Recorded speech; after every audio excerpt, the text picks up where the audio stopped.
Ang sakim ay nagtatayo ng pader, ngunit ang bukas na puso ay nagtatayo ng tulay.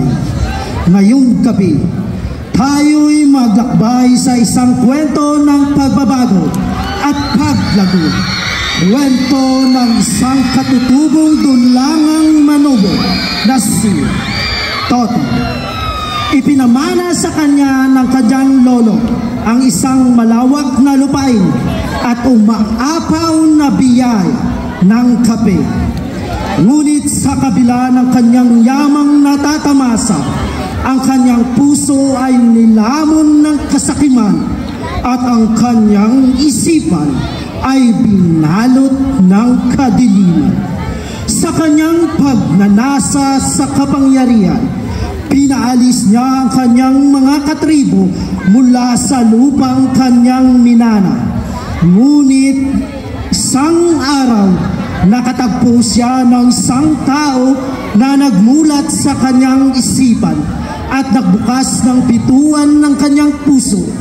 Sa malalim na pagmuni-muni sa kanyang mga pagkakamali, humingi siya ng kapatawaran sa kanyang mga kababayan at pinabalik sila sa kanilang tinitirhan. Mula sa mga hakbang na iyon, muling sumikat ang liwanag ng pagkakaisa, pagmamahal at kapayapaan sa kanilang komunidad.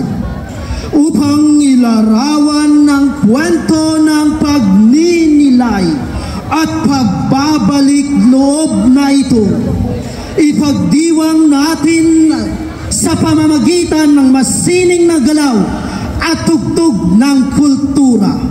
Halina't sama-sama nating tangkilikin ang cultural dance presentation ng Calamansig National High School. Ipagdiwang ang sining, ang kultura at ang pagkakaisa ng bawat isa sa sayaw na pinamagatang Pamana.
ilaw.